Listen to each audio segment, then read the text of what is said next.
കക്കൂസിന്റെ പുറത്ത് മോദിയുടെ ചിത്രമാണ് ഒട്ടിച്ച് വെച്ചിട്ടുള്ളത്. അപ്പൊ എന്നോട് അവിടുത്തെ ഒരു മുത്തശ്ശി പറഞ്ഞു, ഒന്ന് അപ്പിയിടണമെങ്കിൽ മോദിയെ കണ്ടിട്ടേ പോകാൻ വേണ്ടി പറ്റുള്ളൂ എന്നുള്ളൊരു സാഹചര്യം എത്ര കഷ്ടമുള്ളതാണ് എന്നുള്ളത് അവരും സൂചിപ്പിച്ചിട്ടുണ്ടായിരുന്നു. അപ്പം അട്ടപ്പാടിയിലെ വീടുകളിൽ പലതും ഇതിന്റെ മേലെയും മഞ്ഞ കളറിൽ കറുപ്പ് മഷികൾ ഉപയോഗിച്ചുകൊണ്ട് ഈ വീടുണ്ടാക്കിയ പദ്ധതി എഴുതി വെച്ചിട്ടുണ്ട്. അപ്പം ആ വീടുകളിലേക്ക് സുഹൃത്തുക്കളെയും കൊണ്ട് ചെല്ലുന്ന കുട്ടികളെ മനസ്സിലേക്ക് വലിയ ആഘാതമാണ് ഇത് ഏൽപ്പിക്കുന്നത്.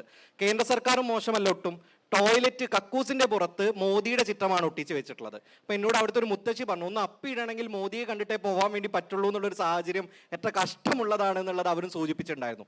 ഇത്തരത്തിൽ വസിക്കുന്ന ഒരു സ്ഥലത്തിന്റെ മുകളിൽ യാതൊരു ഓണർഷിപ്പും ഇല്ലാത്ത ഒരു ജനതയായി പലപ്പോഴും കോളനിവൽക്കരണം നമ്മളെ മാറ്റാറുണ്ട്. നമ്മൾക്കൊക്കെ ലഭിക്കുന്ന സ്കോളർഷിപ്പിന്റെ പേര് സർക്കാർ ഇട്ടിട്ടുള്ളത് ഈ ഗ്രാൻസ് സ്റ്റൈഫൻ എന്നൊക്കെയാണ്.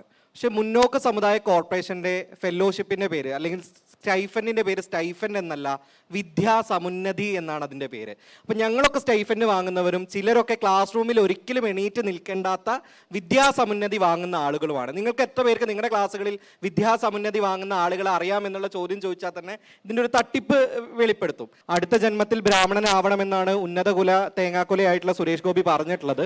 അപ്പം അടുത്ത ജന്മത്തിൽ ഇനി അഥവാ അദ്ദേഹം ബ്രാഹ്മണനാകുമോ ഇല്ലയോ, എന്തെങ്കിലും പാപം കൊണ്ട് ഇനി ബ്രാഹ്മണനായി ജനിക്കുമോ ഇല്ലയെന്നൊന്നും നമുക്കറിയില്ല. പക്ഷെ ഈ ജന്മമെങ്കിലും ഒരു പൗരനായി മാറാൻ വേണ്ടി സുരേഷ് ഗോപിക്ക് സാധിക്കട്ടെ.